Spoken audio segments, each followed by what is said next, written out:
What is up, ladies and gentlemen? Hey, everybody. It's Julio here at the Progressive Sacred with friends JP and I forget the other person's name.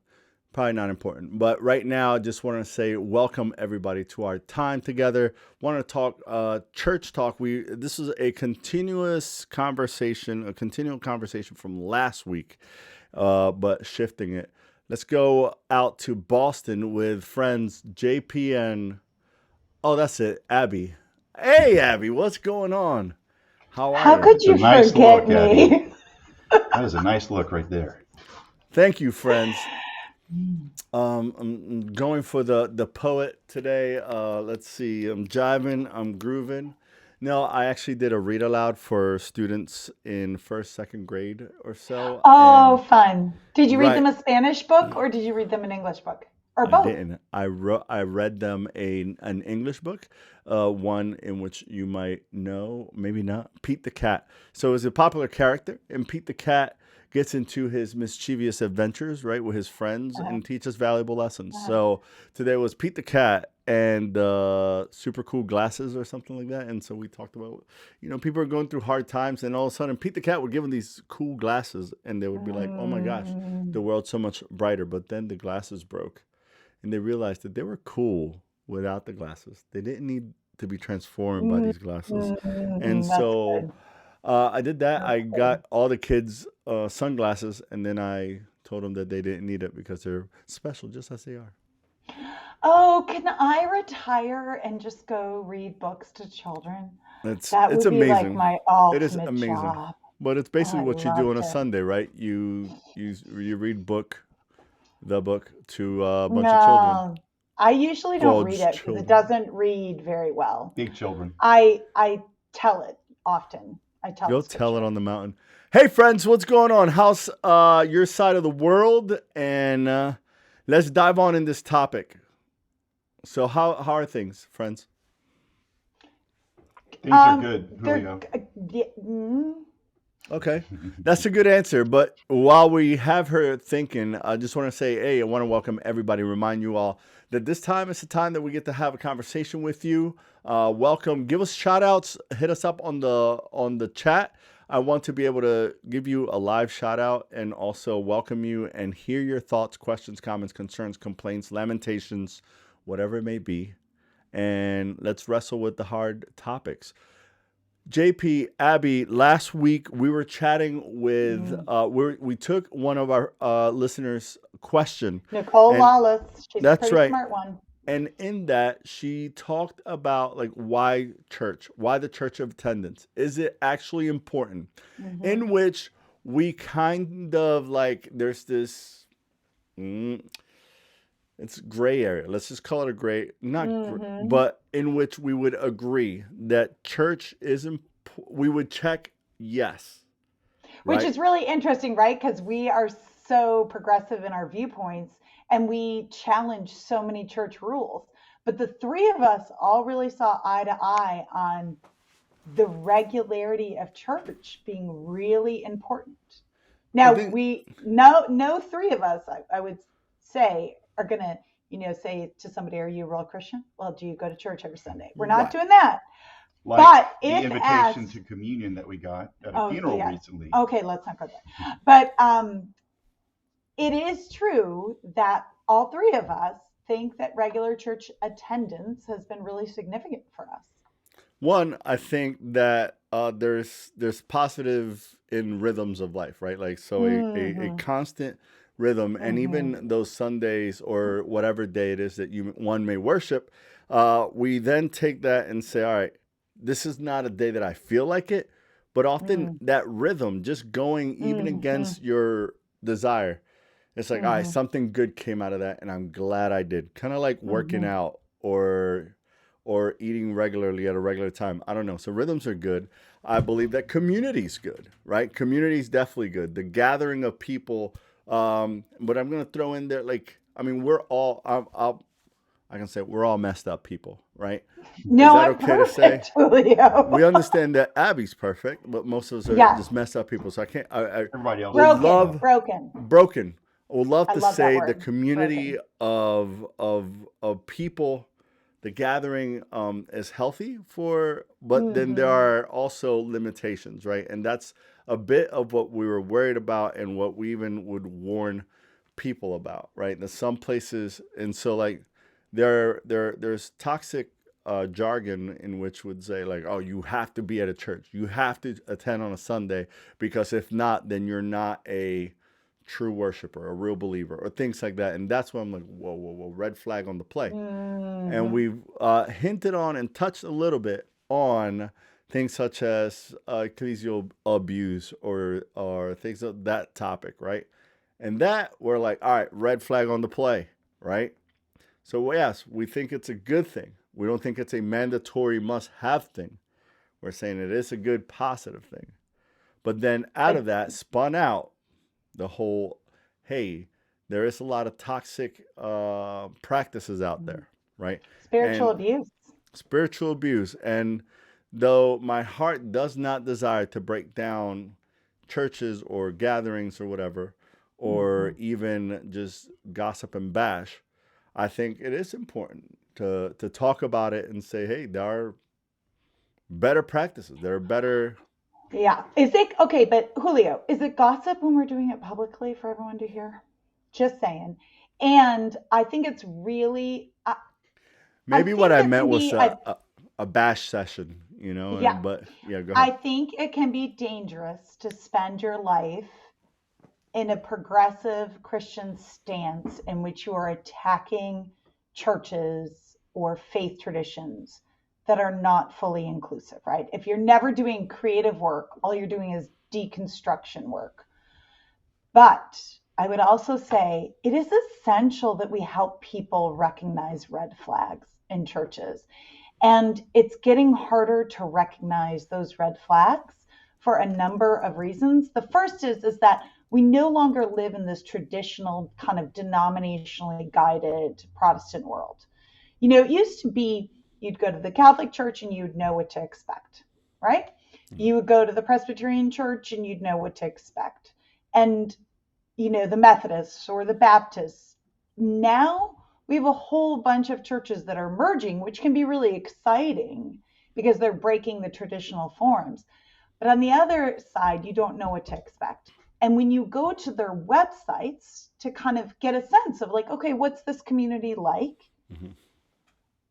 It has become the practice, I have noticed, in evangelical churches, especially, to not be upfront about what they think because they don't really want to state right out in front of everyone because no one will come. Okay, not no one will come, but fewer people will come if they state we are not LGBTQ supportive. Instead, plus they will and then instead say we love all people and we welcome all people, and LGBTQ people are absolutely welcome to come to our church. What they won't say is, and after a while, will suggest that their way is sinful and we want them to go to reparative therapy. So I think we really need to give people some guidelines of how they can figure this sort of stuff out. And our friends, I know that there are listeners out there and viewers, and I thank you for joining.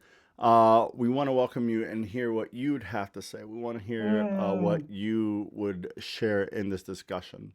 I've What are searched, those red flags? What are those red flags? And so I have had conversations, deeper conversations on this topic in person there in Boston as I've gotten my tour of La Tour de Boston with Abby. We have our and so I feel that JP would be almost similarly and have journey with Abby through these parts of life. And I feel like we're all people who have experienced personally some of these red flags or toxicity, right? I'm open and honest about the counseling that I've sought, like professional counseling, the therapy that I've had to partake in order to heal, breaks that I've had to, and even to the point where maybe I chose a career. I like to call it a career merge, right? And so I still do a lot of the work that I do. It just looks differently.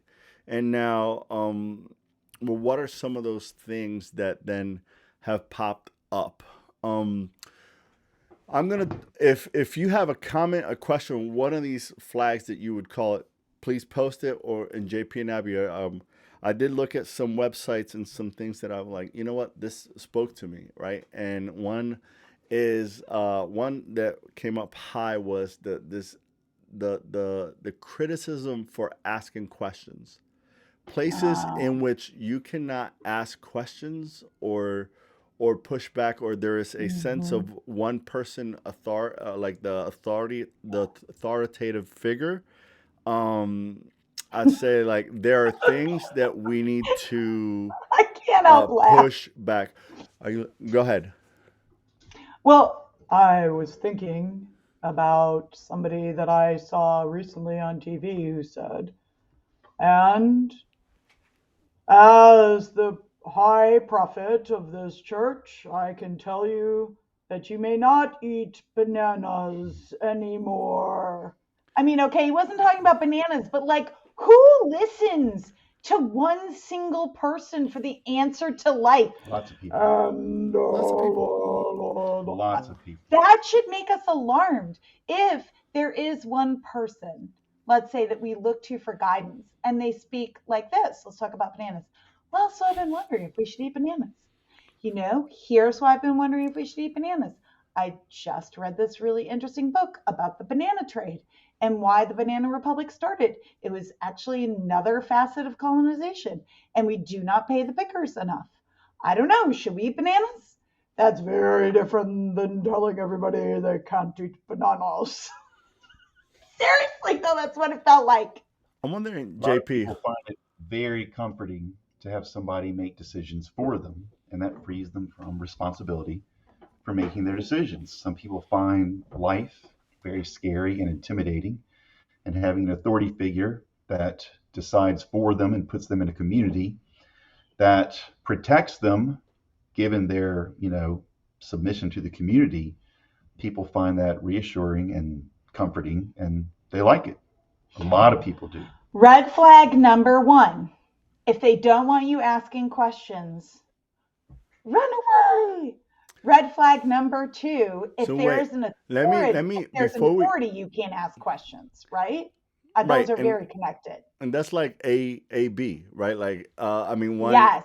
like Like, and no, Roman numeral 1, then A, look right? at Yeah. how our outline starts to shape, and Yes. I'm wondering if we look, and I don't know, JP, if you've done any historical work or have a thought on this, um, that we often forget, things such as like the printing press it hasn't been around Mm, that long, right? And so mm-hmm. the authority and those who were literate and were able to read the one Bible or scripture that was being carried around from town to town, right? Um, it was just like, well, I guess that's the smart person in all the town. So we look up to this person as authority, right? And Great point. even through church history, as we look at how look at Catholicism, as there's some places that they're still preaching in Latin, right? And people go and they sit and they don't know what the preacher's saying, and you're not going to push back on that guy, right? Because one, they've already set up that system. Two, it's just like, well, we don't understand what he's saying, so we're just Mm, going to act accordingly. But I think that if you're able to, right, if you're able to communicate and say, you know what, this does not look like this doesn't match what I've come to know in Scripture, and I'm not here to fight you, but maybe I have a question. And they're like, but what I've seen a lot is a lot of people just push back and say, well, that's the pastor, and shut it down. Or, well, mm. how many do you have a doctorate degree in theology? It's like, Wow. whoa, you want to like certificate shame now? Okay. Mm, So I don't know. What are your thoughts mm. on that? I'll say one thing about having a PhD in theology. I mean, people with PhDs in theology run the gamut from the extremely left wing to the extremely right wing to the controlling to the freeing. Hmm. And so there's tremendous amount of disagreement within highly educated academic theologians. So just for somebody to have a PhD in theology, that does not grant them authority in any way whatsoever. And as someone who has a PhD in theology, I would say I still continue to learn Mm, from many, many people who have insights mm. that I lack and who have faith, much greater than my own. So But there's a question about confidence there, right? So if you're new to a community of faith and something that somebody's saying about bananas doesn't match up with your experience about bananas, like you really like bananas, you may feel too intimidated to ask. And then let's say you get the confidence to ask and you are immediately met with, you don't question the preacher or the leader, that they have their certificate or they have their PhD or they have their MDiv or whatever it is.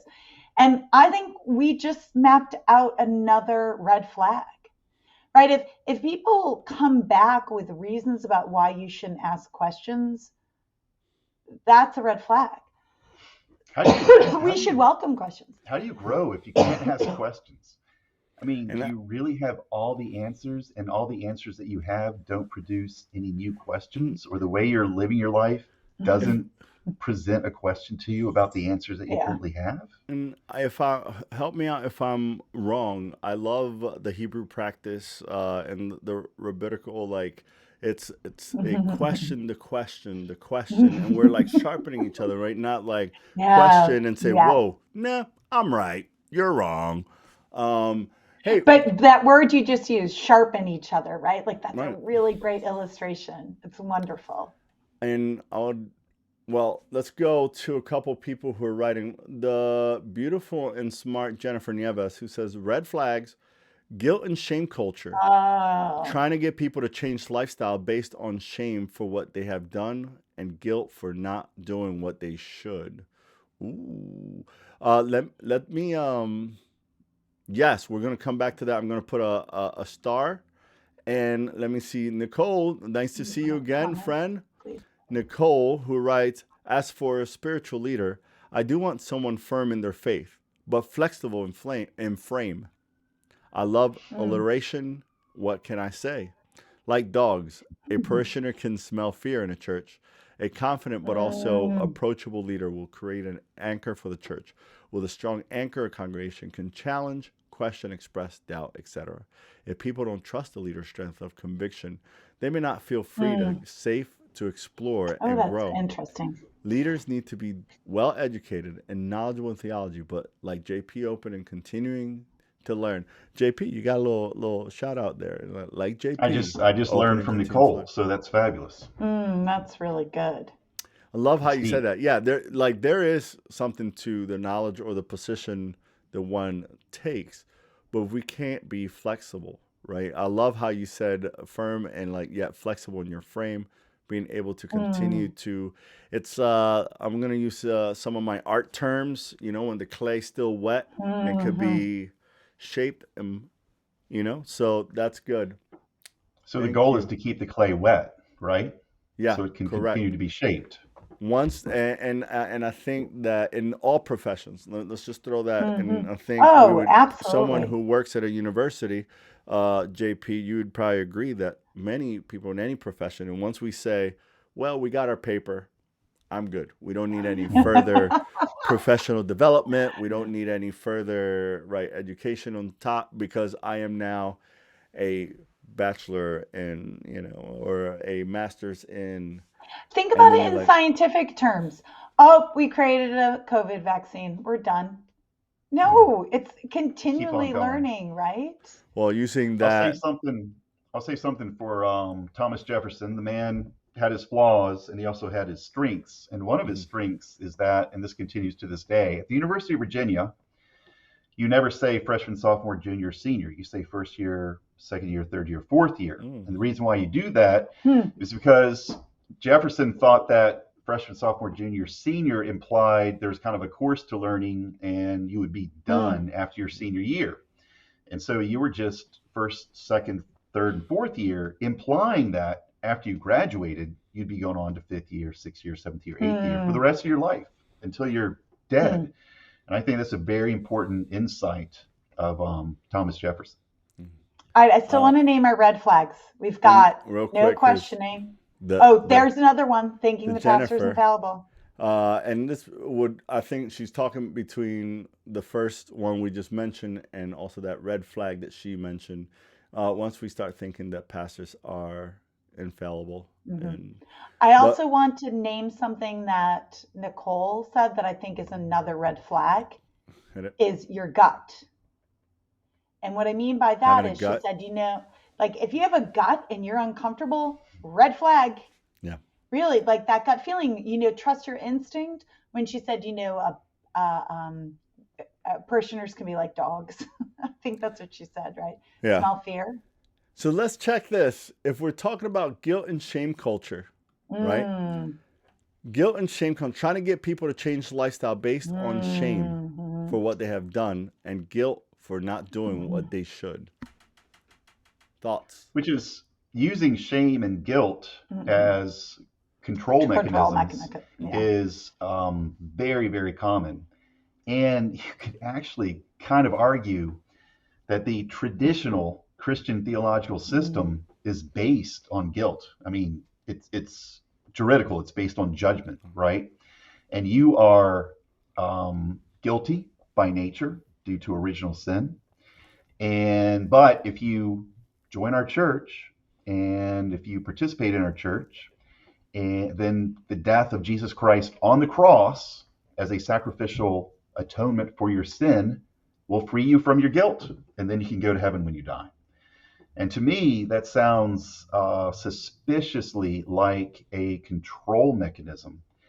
And mm, I really don't see that control mechanism inherent in Jesus' own teachings. mm, He would sometimes get very upset with people, but he was upset with people for being selfish and greedy and mean, not due to some original sin, a term Jesus never heard because it didn't exist before Augustine Augustine. 400 years later, a term he never heard. And he didn't say, well, he was very concerned with kindness and love and justice and ethics and not with this atonement theory. I have another red flag. This is bumping you and it's make noise. I have another red flag. Unless Leah, we've got some others up there. Oh, we have. So, well, I want to take a moment and just It's remind connected. people It's connected to. By the way, it's it's connected to guilt and Canadian. shame. But go. I It's know. Canadian. I don't know what's Hey, going on just today. reminding people, and we're happy and excited to hear the feedback. So, if you have any, feel free to message. Go ahead. How are you going to connect this next point? Hit it.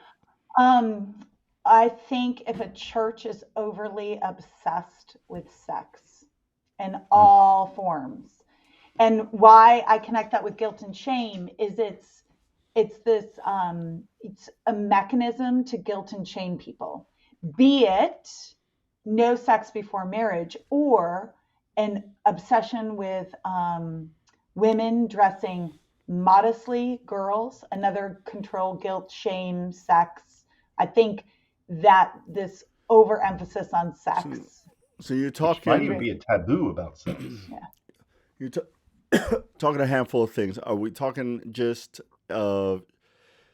between the shame culture of purity culture, or Yeah. so we're not yet talking, because I feel like sex is a the large scope. So Yes. even if it's purity culture and also gender and gender roles and all these different things, so there's a lot to unpack There's a there. lot there. And I haven't even Um, touched right. That LGBTQ is plus that issues. is that is a there's a lot to unpack there, right? Yeah. But you're definitely talking about pure. I think you were leaning a little bit more into Yes, that I whole agree. purity culture, the piece of how do we dress, the modesty, um, and youth Don't have group sex before you're married. Be oh, that's terrified right. if you masturbate. Be terrified if you masturbate. I mean, It's what masturbation when did question. that become like, why was that a thing? Why don't you just let people do it? I read a pamphlet once that said if you're tempted to masturbate, you should tie both your hands to your bedposts. And I was like, how are you going to do that? But I think that's related to shame and guilt because we use that as a control to completely shame ourselves about our own bodies. And that explains, I mean, it's part of the explanation for the some churches' obsession with LGBTQ plus issues, what used to be called homosexuality, which is something that Jesus talked about not once ever, Never. and yet it just became almost central to their message and just animated their Whereas for me, congregations. LGBTQ plus, I know it has to do with sex, but I don't see it as having to do with sex. But it has Like, more to do with emotional intimacy yes, and love, exactly. That's what. Thank you. That's what I was trying to say. of which sex is an expression. All right, Julio. Sorry. No, no, thank you for sharing. I'm just trying to take it in, and also like how do we keep it to so again, we're in a large topic that we could pull out red flags all over the place. I'm hoping that also that as we drive this conversation, maybe even interject what are some better practices that we can say, like, Mm, and I know that we all maybe have for our next own podcast. opinions and where we lie on topics and issues, um Hmm. and but let me see, I'm gonna take a quick look down. Ooh, all right, so I'm gonna, how about, here's the thing, and I think this had a little bit on one of the earlier pieces there. When you can't ask questions, um often it seems like there's also another side where we start to hide things. The let me Oh, and when there's another we one. when we start to hide things, and especially when it comes to monetary issues, the church starts to quake, right? We're quick Mhm. to use shame tactics in ways to guilt people into giving and into bringing their money forward, but then we hide our paper scripts and where that money is then allocated. And I don't want to put you a little bit on the spot, but I a little bit am. Abby, does your churches have a practice, or are you an Yes, open book, or how's it yes, go? we totally do. And I'm sorry, No, we don't do open I book was, for giving. yeah, we do. was writing down all the things that we've been saying because I thought I can't lose track of these. And I will continue. So if anybody wants me to read the imperfect list when we finish, I will. So we are very candid about giving to the church as an invitation, that it is not a secret. We talk about the biblical practice of tithing, and then we very openly critique that practice, because we'll say, some people should never give 10% of their income and others should give 90% of their incomes, right? Yeah. We also talk about modern day tithing, that the church isn't the only great place to give money to anymore. And if someone doesn't want anyone to know what they're giving, they have the opportunity to tell the kind of church financial person that they want it kept secret. But otherwise, it's a very much open book. It's not like, it's sort of like, you don't like put it up on a big screen. That's kind of weird. But if anybody wanted to know, it's open conversation, if that makes sense. Definitely. It's not secretive. This is the part where I don't make a good pastor for a place. I don't make a good employee for churches. I'm not a preacher on tithing. I don't, and this is because of the malpractices that I've seen and experienced and even been associated with. That I'm like, no, God, Jesus, they don't need a nickel. They don't.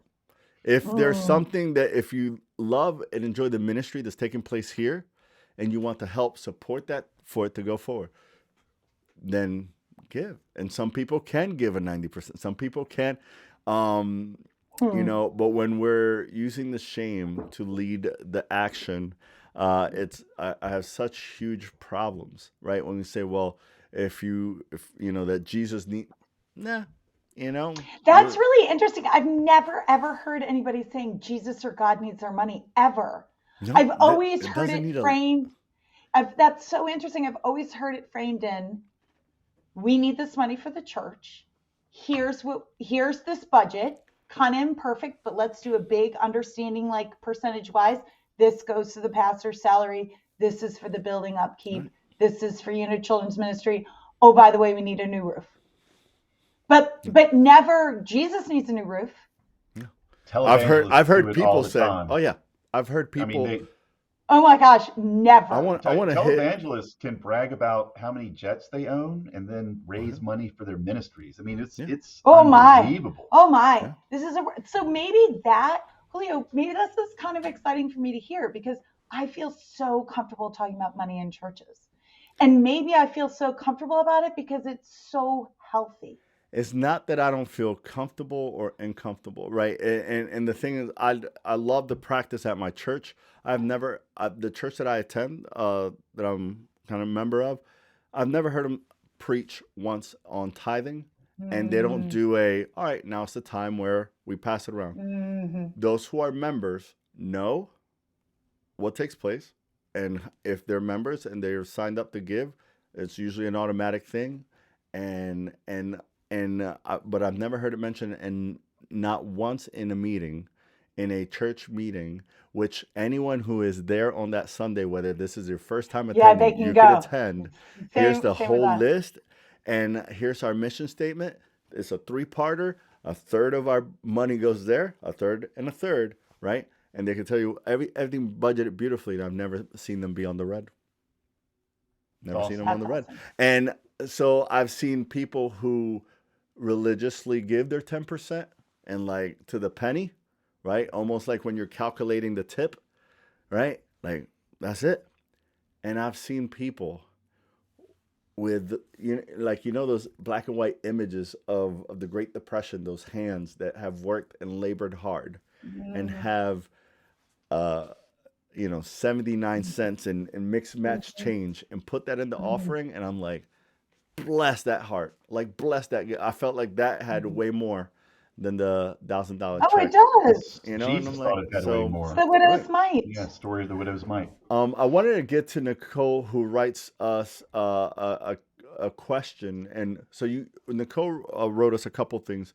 One is a red flag, which I'm going to save for a little bit later, and then one is this question: can you talk about if these are personal experience in your faith journey attending churches, or these red flags you know of because of your field? Some of these things I have heard about, but even going to my grandparents' very strict Dutch reform, I wouldn't have seen all the red flags in the church, but more from my direct family. Mm, Thank you, Nicole. And I would say most of these I've experienced and seen them one way or another. mm, When I try to refrain from proper names, proper nouns as far as naming a church or anything like that, or some experiences, because things in the past, I want to say are in the past, but I have been in some very, what I would mm, consider highly toxic mm, churches, and seen some bad, poor practices, poor theology, mm, and areas in which affected me and and were part of my um mental breakdowns. Let's see, mm, falling out of positions mm, in areas that I strongly desired to be in, pastoral roles in which I'm like, wait, like I needed a huge break from, walking away from the church. Maybe mm, some of the viewers out there were part of that journey with me, and with that, like I could say, look, if I can warn anybody, and but I'll also say this: that hurt and that pain and that dark place, mm, mm. also the healing from that has brought me to where I am now. And so it is part of Yeah. my story. It is part of my journey. Would love to even someday even share more. I don't know what capacity, but so we'll be glad to go a little bit deeper, let you know if those are personal or not. But yeah, anything to add to that? I have a different answer. Go for it. And my answer isn't perfect, Nicole. I don't want anybody to hear me saying the church is perfect. But I would say that for the most part, my church experience has been one where I've gotten to see the very best of people. Mm, People who show up to my best friend's home, childhood home, where she was, when we were growing up, who gutted it entirely, pretty much in like a weekend after there was a house fire. And, the lovely people who, taught me to pray or said there aren't any answers, but you just keep going on and keep going on and loving. All of those folks, I got to see the best of humanity. That said, as a pastor, I have had a startling number of people reveal their deep, painful secrets to me about spiritual abuse. And it could be just part of my personality that I welcome it. It could also be that I'm so outwardly progressive of a Christian that people felt comfortable telling me because I wouldn't think they were beyond the pale or they had done something wrong. Or maybe it's just my gender. I often wonder if male pastors who are warm and engaging and safe and progressive, if they hear these things. But the number of women I know who have been sexually abused and the church has fostered that abuse or covered up that abuse is enormous and terrifying. And that also merges into folks who find themselves somewhere on the spectrum of not being, the 10% mhm. heterosexual, and kind of the shame and abuse they have also received. So I think the church does some of the scariest things I know around women and LGBTQ plus folks. Mm. Thank you. I'm kind of Go like ahead. Abby. I have not had negative Mm, church experiences myself. And I remember the church I grew up in Richmond, Virginia. I remember, one of our youths, he was a youth and he just came out and he said, I'm an atheist. I don't believe in God. And his parents were disappointed. I think people were kind of sad, but he was just like pointed around and said, this is what I see and hear, and that's what there is, and there's nothing more. But nobody shamed him. said anything Yeah. like you're going to go to hell when you die, or you should be ashamed nobody gave them the cold shoulder. Everybody Mhm. was loving and hospitable to them. And, you know, just, well, we still love you. And if you ever want to talk, we're here to talk. That's, Hmm. that's, that's what it was like. And So that's fabulous. Now, Abby and I have known people who, when they left their church, were shunned by their church and their families, never talked to again Mhm. by their church or families. Mhm. And that goes along with being told that they're going to go to hell when they die, or you know they'll be left behind for the tribulation when Jesus comes back, or whatever it is. Another warning, another red flag. If they tell you you're going to hell, 180, just Yeah, 180 and run. just look, run away. And um, heaven and hell, that those are a major part of the whole control mechanism.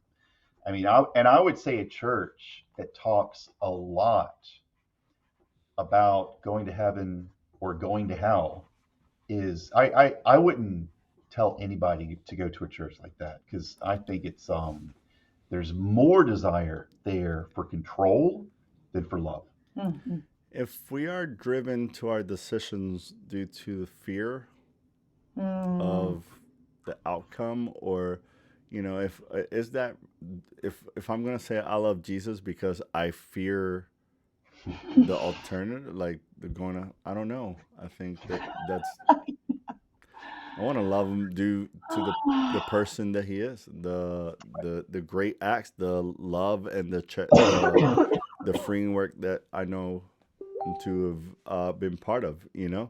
Um, If Jesus said, "Love," you know, love the Lord your God with all your heart, all your soul, all your strength, and all your mind, so you should love God. Why do people continuously quote the proverb, "The fear of the Lord is the beginning of all wisdom"? When, John said, "Perfect love casts out all fear." And then they'll still come back and say, "Yeah, but fear of the Lord is the beginning of all wisdom." I mean, what would Jesus or John have to say to get people to stop quoting that The passage? irony in so this is kind of funny. so one, thank you, and I want to, hey, Crystal, give shout out. What's going on? Welcome. Um, I think that and we could come back to this later. Every point that we've done so far, I feel like also connects to some of the shame culture that we've all have maybe Mhm. experienced throughout path. And I'm hoping, I'm Mhm. praying, great doctors and such as Brene Brown, who've put so many books out on shame and Mm. vulnerability and such, and Fabulous. that the tables are turning, right? Hopefully that the Mhm. tables are turning. One of the points that I was gonna throw out there was a red flag of when we come to this us versus them mentality, Mm. when we are constantly like, well, you have to be in like this. I have to take care of my sheep. I have to take care of my flock. There's a lot of verbs, like a lot of jargon that falls around it, and it's like, well, do you? Maybe there's someone, maybe there's someone better suited for that person, Yeah.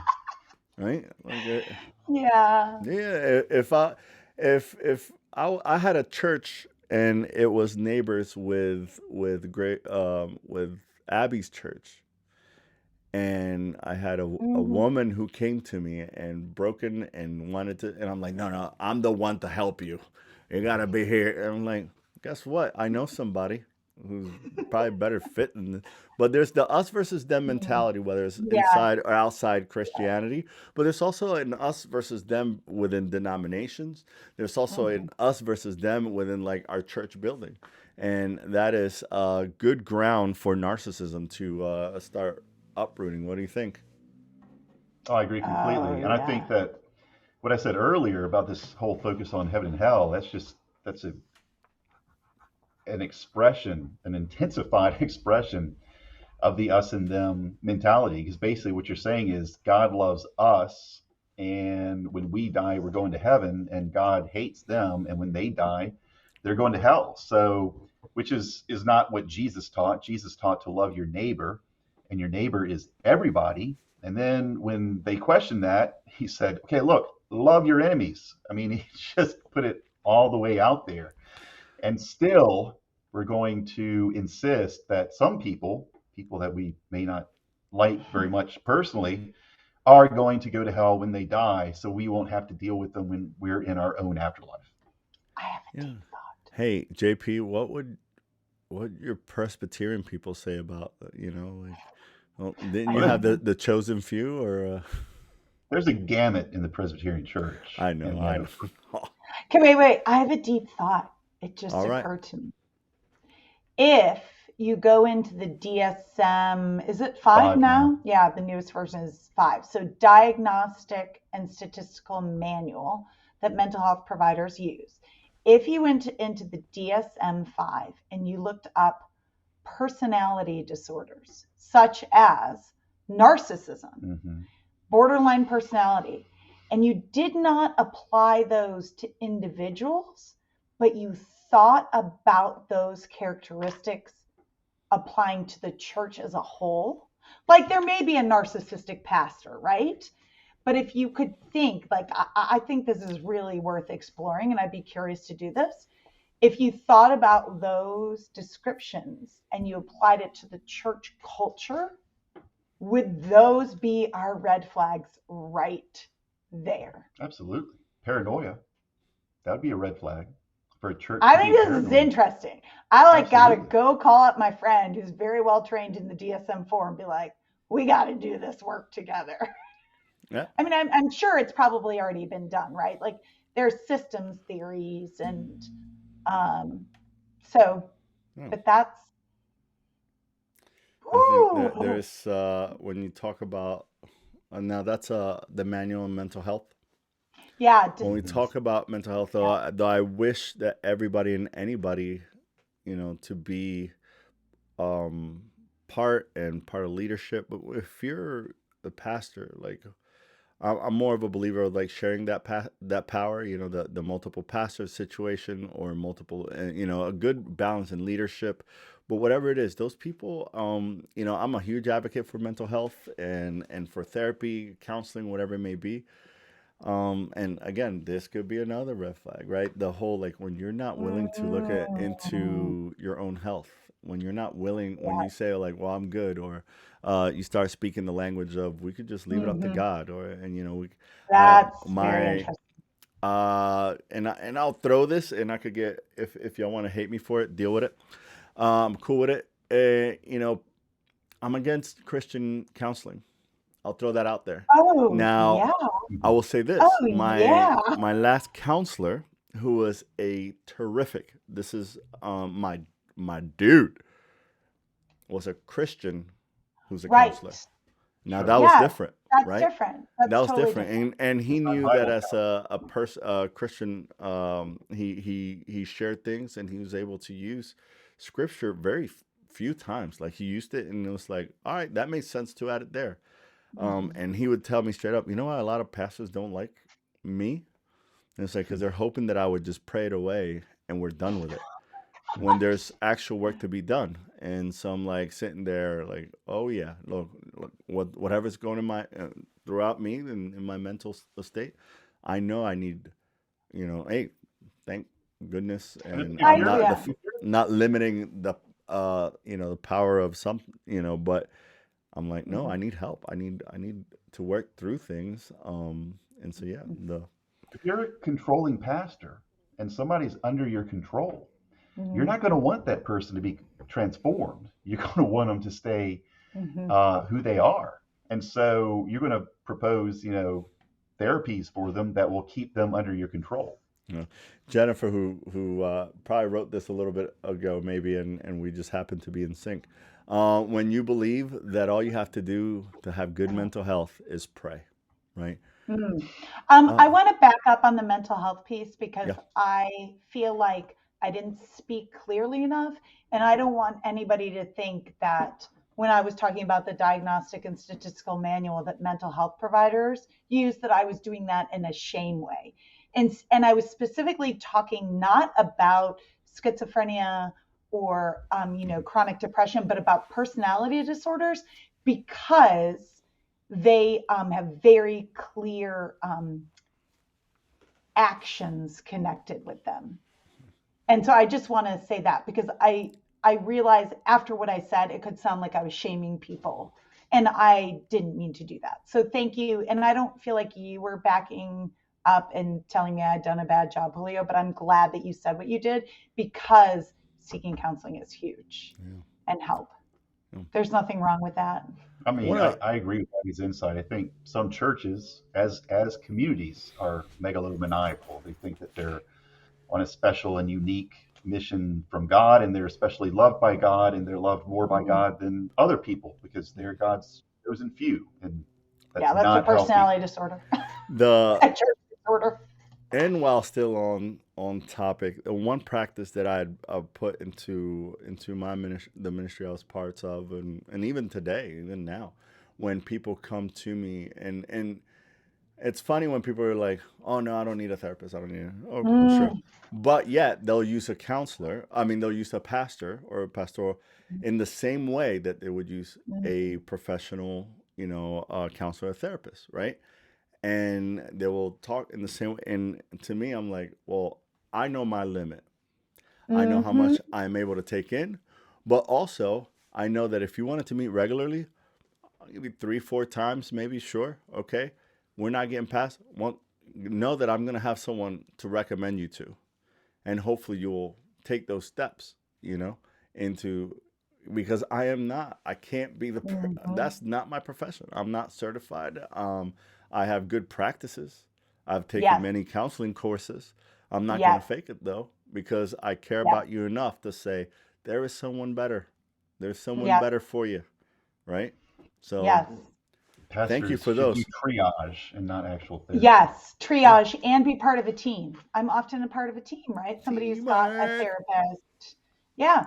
Hey, listen, we are coming up to the end, but I do have the list if I you want want to me to give read you wait.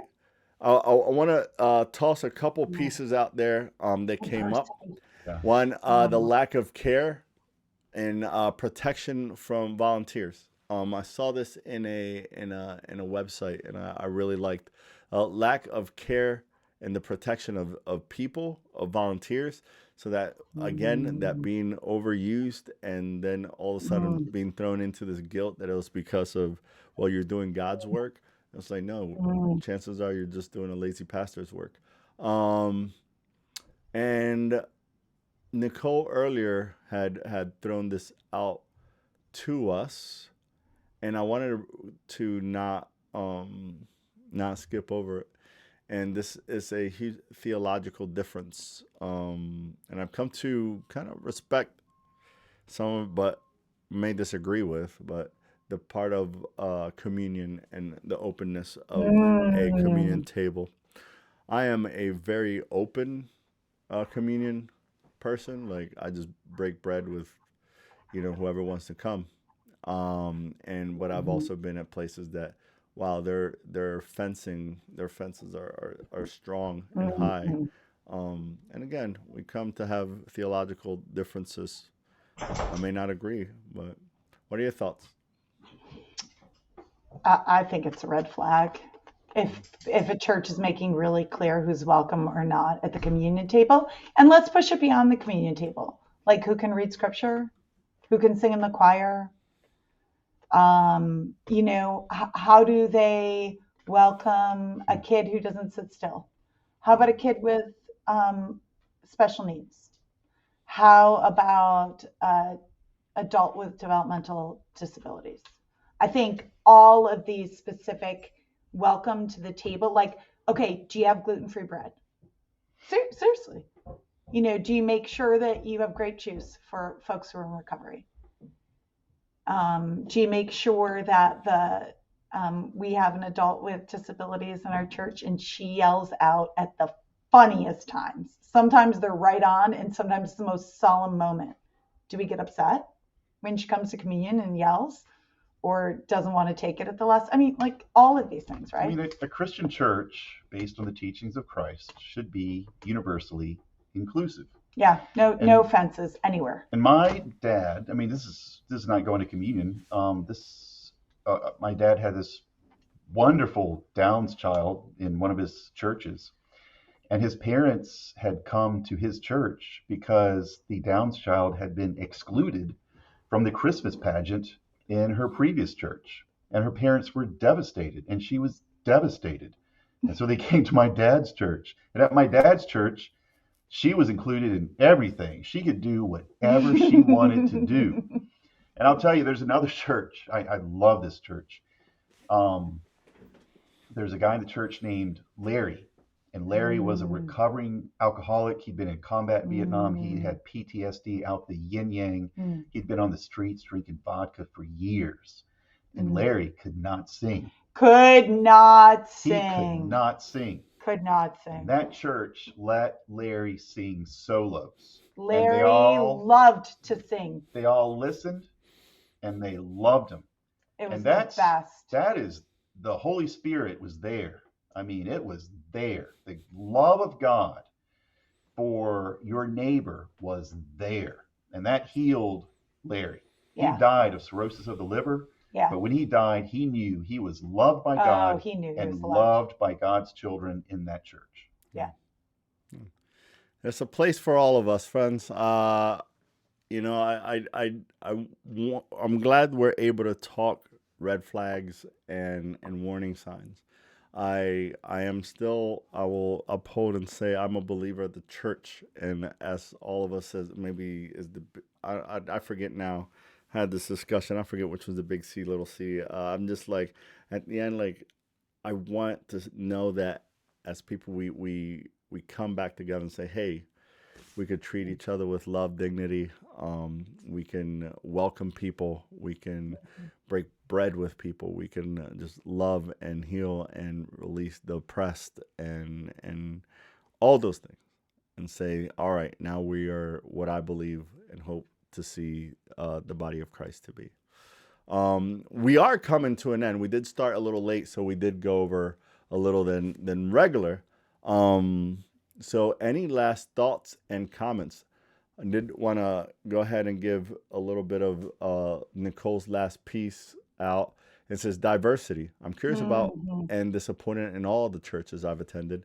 And Mm. in diverse cities like Madison and Boston, UCC and Episcopalian for the most part, they align with POC. Where are they? Yeah. These are the churches that should feel safe for them. I'm seeing rainbows more and more, but not POS. Does she mean POC or what's POS? I think people of color. I think Right. that's what you meant. It's Yeah. hard to see that a red flag. It's hard to see that as a red flag because the church seems to be trying. Where's the missing link? Oh, that's a whole. I Nicole will keeps on dive giving in. us our next episode. Inclusivity, diversity, and I'll dive in with this. I think that unfortunately, many churches claim or have they see the need for diversity. Unfortunately, some see it as like almost like a marketing Mm. situation. Like, well, this is what we're supposed to be. Some say, all right, cool. I see it in Scripture. This is what Jesus is calling us to be. Yet have no idea because they don't have diversity within the teams. They don't have diversity within their congregants, right? Unfortunately, and they're not really. A lot of churches, and again, this could be another episode. A lot of churches are not willing to do the work that it takes to be diverse. If it's of gender and LGBTQ, or if it's BIPOC, but they're saying no, we want to be diverse, but people are still not lifting up people in leadership, taking their Mhm. opinions for the people who they are, not saying, all right, well, now you come here and now you have to shape into who we are, and then we'll listen to your opinion, exactly, et cetera, et cetera. But yeah, we could go ahead and dive into these in another time. But thank you. You're right. We could do better at diversity. Um, you know, uh, and that one, Nicole, I speak from experience. I was Yeah, I was too. on the marketing materials of churches and ministries To be honest, you before too. before I even had a job because of my beautiful blended family.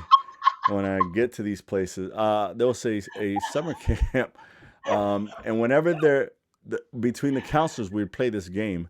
And it was let's see how many times Julio appeared on the pamphlet, and every I time the shouldn't be the laughing. I'm sorry. brochure I'm not. came out, you would see me with a student, then you'd see me from a different angle. Sometimes my praying hands, right, like different, and I'm just like, whoa. I think the top we found one time was like Maybe 5. it's just because you're so good looking, Yeah, Julio. it's because you're so good looking. El guapo. I El promise. guapísimo. I promise to all of our progressive sacred listeners, this list that I have created, I'm going to do a kind of better organizing, editing job, and I'll put it up on Facebook. Sound good? I Sounds mean, it's just awesome. going to be, it's going to be imperfect, but it's going to be the beginning of this conversation that we have. But I will work on that. And the wonderful Jennifer who shares, I think it's also important to say these red flags could be growth points for a Oh, church be as well. quiet, Jennifer. Oh, she is so filled with wisdom. I love that woman. No, I don't want Um, to go. Stop that. right. I just want to leave and start new. Blow it up, start new. No, there's places of growth. Perhaps some church is willing to make changes. Perhaps some churches are willing to make changes. Here, Mm, you've shared the things that make people feel unsafe mm. and leave churches. My prayer is that people in leadership would remember that to lead, you must serve. And to serve well, you must love the people you serve. To lead well, you must serve the people you serve. Love Mm. these. Well, kudos to the Saddleback Church out in California, which just got ejected from the Southern Baptist Convention for allowing women to preach. So churches do change. Big old And Saddleback? yep, just got Wow. kicked out of Didn't the know. Southern Baptist Convention for allowing women to preach. So thank you, Saddleback. Appreciate that.